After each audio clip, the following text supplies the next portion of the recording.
8월 8일 월요일 값비싼 기쁨.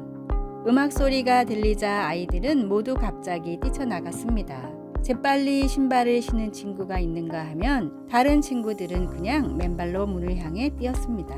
순식간에 모두는 아이스크림 트럭을 쫓아 차도로 전력 질주하고 있었습니다. 여름의 첫 더위에 차갑고 달콤한 간식보다 더 좋은 것이 어디 있을까요? 이처럼 우리에게는 규율이나 의무가 아니라 순전히 우리에게 가져다 줄 기쁨을 위해 하는 일들이 있습니다. 마태복음 13장 44절에서 46절에 나오는 두 가지 비유는 무엇을 얻기 위해 모든 것을 팔았다는 사실을 강조하고 있습니다. 우리는 이 이야기들이 희생에 관한 것이라고 생각할 수도 있지만 요점은 그것이 아닙니다. 사실 첫 번째 이야기는 그 사람이 모든 것을 팔아 밭을 산 이유가 기쁨이었다고 분명히 말하고 있습니다. 죄책감이나 의무가 아닌 기쁨이 변화를 일으킵니다. 예수님은 우리 삶의 한 부분이 아닙니다. 주님은 우리의 전부를 요구하십니다. 이야기 속의 두 사람은 소유를 다 팔았습니다. 그러나 가장 중요한 것은 이것입니다. 소유한 전부를 다 판 것의 결과가 실제로 이익이라는 것입니다. 우리는 그 사실을 짐작하지 못했을 수도 있습니다. 그리스도인의 삶이 십자가를 지는 삶이 아닌가요? 네, 맞습니다. 하지만 우리가 죽으면 살고 목숨을 잃으면 얻습니다. 우리가 모든 것을 팔 때 우리는 가장 큰 보화인 예수님을 얻게 됩니다. 기쁨이 그 이유이고 그래서 순종함으로 반응하는 것입니다. 그럴 때 그 보상으로 예수님을 알게 되는 보화를 얻게 됩니다. 말씀. 사람이 이를 발견한 후 돌아가서 자기의 소유를 다 팔아 그 밭을 사느니라. 마태복음 13장 44절. 찬송 94장 주 예수보다 더 귀한 것은 없네. 기도. 예수님, 제 눈을 열어 예수님이 보화라는 것을 알게 하소서. 제 마음을 참되고 한결같은 기쁨의 근원 되시는 주님께로 향하게 하셔서 언제나 주님께 고정시켜 주소서. 모든 것을 주님께 드릴 수 있도록 은혜 내려 주소서. 아멘.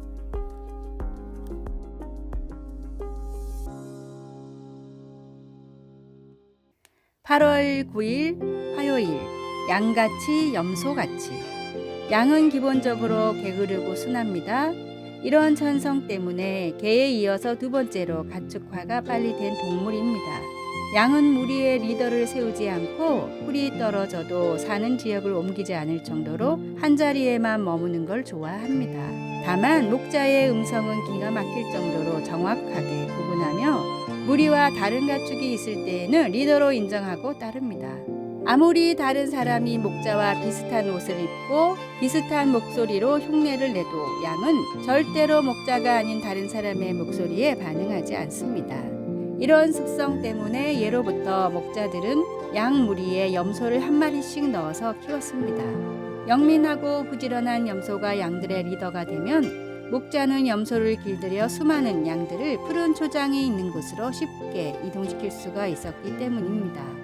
우리는 양과 같이 주님의 음성을 기억하며 선한 목자이신 주님을 따라야 합니다.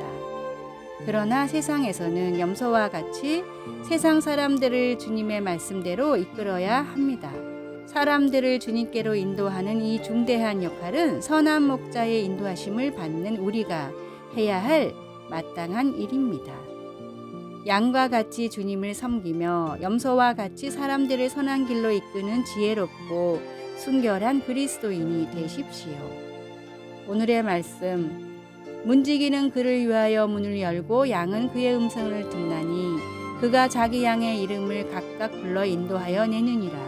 요한복음 10장 3절. 오늘의 찬송 329장 주 날 불러 이르소서. 오늘의 만나. 주님, 선한 목자이신 주님의 음성을 구별하는 지혜로운 양이 되게 하소서.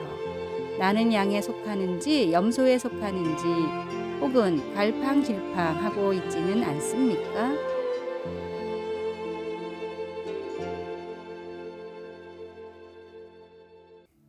(8월 10일) 수요일. 우리 마음속에. 한 어린 소년이 학교에서 어려움을 겪자 소년의 아버지는 학교 가기 전 매일 아침마다 서약을 암송하도록 가르치기 시작했습니다. 오늘 나를 깨워주신 하나님께 감사합니다. 나는 배우고 하나님께서 세워주실 지도자가 되기 위해 학교에 갑니다. 그 서약은 아버지가 아들로 하여금 인생에서 피할 수 없는 도전을 대처하는 데에 도움이 되기를 바라면서 생각한 한 가지 방법입니다.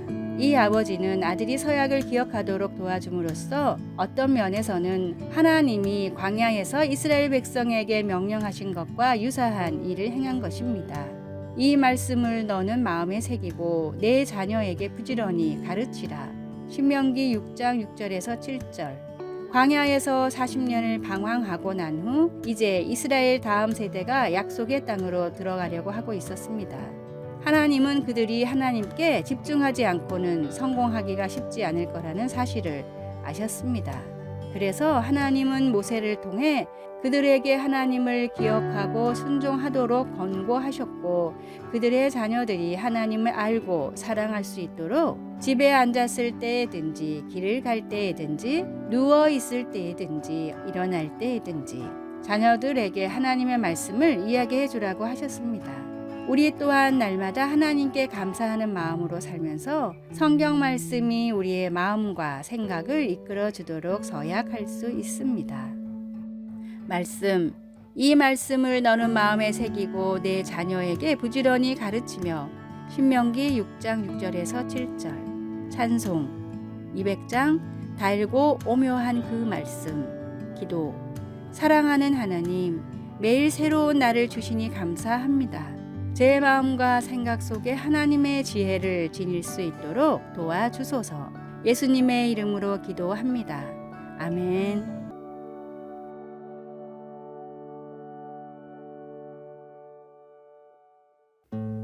8월 11일 목요일 사랑의 물결. 코로나로 아버지를 잃은 영국의 매트 파울러는 큰 슬픔에 빠져 하루하루를 보냈습니다. 날마다 템스강을 바라보며 아버지와의 추억을 그리던 매트는 강변에 있는 기다란 벽에 붉은 하트를 그리고 아버지의 이름과 추모하는 메시지를 적었습니다. 코로나로 가족을 잃은 아픔을 경험하는 사람들이 점점 늘어나는 것을 보고 안타까운 마음이 들었던 매트는 매일 저녁 템스강에 나와 벽에 여러 모양의 하트를 그렸습니다. 사랑하는 사람을 잃은 사람들이 잠시나마 위안을 받기를 바라는 마음에서였습니다.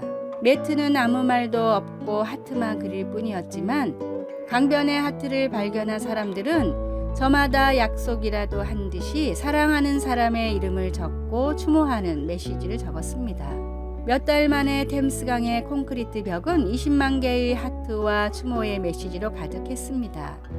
전염병으로 인해 혼란한 시대에 많은 사람들이 고통과 고난을 겪고 있지만 그럼에도 그들이 가장 갈구하는 것은 바로 사랑이었습니다.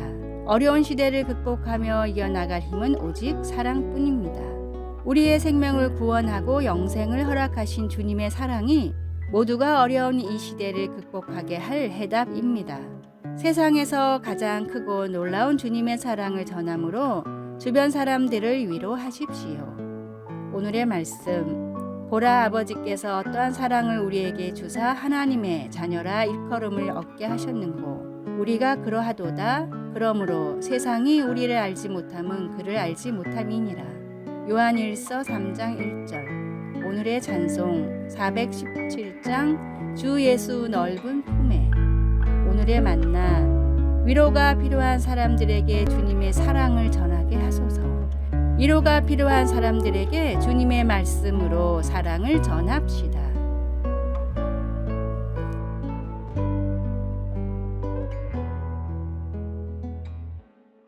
(8월 12일) 금요일. 빛과 소금의 편지. 만보 걷기로 달라진 인생. 저는 운동을 즐기는 편이 아닙니다. 속마음을 털어놓으니 기분이 좋아집니다. 운동 습관을 유지하기 위하여 어떻게든지 노력해보지만 저의 건강 목표를 방해하는 것들이 늘 생기게 마련입니다. 부상을 입거나 날씨가 흐리거나 약속이 생기거나 어떤 날은 피곤합니다. 그리고 2-3주 후에는 운동할 흥미를 잃어버리고 맙니다. 사실 저는 이것저것 안 해본 운동이 없습니다. 체육관에 가서 이름 모를 운동기구들을 이용하여 운동해 보기도 했습니다.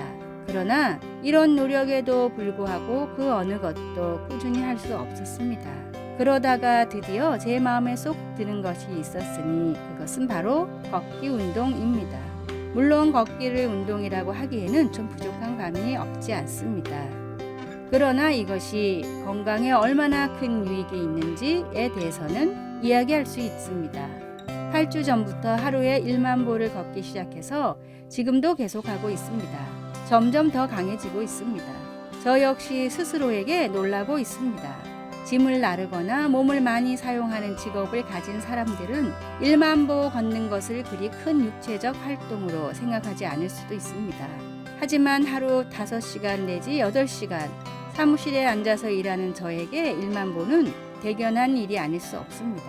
왜냐하면 이전에는 2,000보에서 3,000보 정도밖에 걷지 못했기 때문입니다. 아팠던 날이나 결혼식을 빼고는 1만 보 목표를 달성했습니다. 심지어 걷기를 빠뜨린 날도 과거 평균적인 걸음보다 더 많이 걸었습니다. 어떻게 이처럼 변할 수 있었을까요? 그 비밀은 알람이나 종소리, 깔끔한 달력이나 어플, 혹은 자기 개발에 대한 강의나 온라인 강좌가 아닙니다. 지속적으로 계속 유지할 수 있는 비결은 우리가 하는 것을 그저 즐기는 겁니다. 물론 하고 싶은 모든 것을 즐길 수 있는 것은 아닙니다. 그렇지만 걷기가 생활 습관이 될 때까지 억지로라도 계속해야 합니다. 그러다 보면 그 시간엔 자동적으로 걷기 위한 외출 준비를 하고 있는 자신을 발견할 수 있을 겁니다. 그리고 그 시간을 즐거운 마음으로 기다리게 됩니다. 사랑하는 자여 내 영혼이 잘됨 같이 내가 범사에 잘되고 강건하기를 내가 간구하노라. 요한 3서 1장에서 2절. 아래의 빨간색 글자 구독을 누르시어 더 많은 전도의 열매를 맺으시기를 기도합니다.